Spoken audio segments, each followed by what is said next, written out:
L'écho du soir avec vous, Sébastien Coinon. Bonsoir Sébastien. Bonsoir Jean-Rémy. On va revenir sur cette journée de lundi sur les marchés financiers et honnêtement c'était plutôt une mauvaise journée.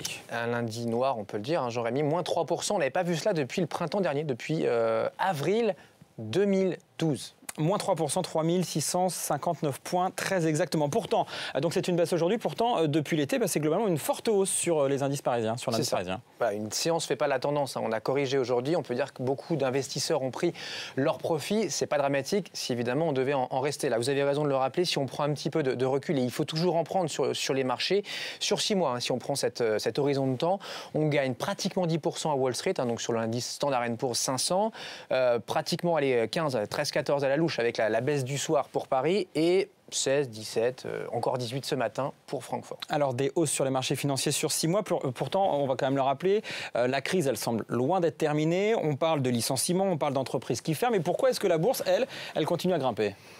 Il y a déjà les phénomènes techniques de soutien. Les banques centrales sont là en soutien, c'est très clair. La Fed aux États-Unis, injection massive de liquidités. Et puis au Japon, ils font la même chose. Du coup, là, ça fait baisser leur monnaie. Voilà, ils mettent de l'argent, ils rachètent parfois leurs propres dettes, hein, les bons américains, les bons japonais. Ça fait dévaluer leur monnaie.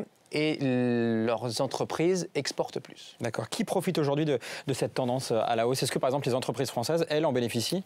Clairement, les entreprises cotées, surtout les mal-aimées, hein, celles qu'on appelle un peu les zombies, il y a un retour d'action. Le retour des zombies sur les marchés. Tout le monde ne voulait plus entendre parler de Alcatel-Lucent. Elle a pris 30% depuis le début de l'année, hein, depuis le 2 janvier, même avec la séance du jour. Air France KLM plus 15%. Et pour Page Jaune, là, c'est carrément la folie, plus 45%. On rachète aussi tout ce qu'on avait balancé l'an dernier par-dessus bord, dette grecque, dette portugaise, espagnole ou italienne. Donc ça, ce sont des valeurs et des valeurs qui ont progressé. Est-ce que ça va encore monter longtemps? Évidemment, vous n'avez pas de boule de cristal, mais est-ce que cette tendance, ça fait 6 mois que ça progresse? Est-ce que ça va continuer? Si on écoute un Mario Draghi, il lui vous dit que ça va mieux. Le patron de la Banque Centrale Européenne. Voilà, le patron de la BCE à Francfort, que ça va mieux, qu'on a touché ou qu'on est en train de toucher le fond de la piscine.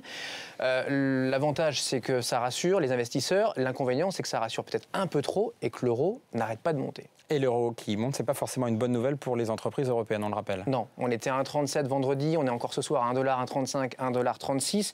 C'est bon pour pas grand monde. C'est vrai que ça peut plomber nos exportations. C'est quand même bon pour la facture énergétique puisqu'on paye moins cher le pétrole. Le pétrole et qu'il est libellé, lui, en dollars. Merci beaucoup Sébastien Coinon, l'écho du soir.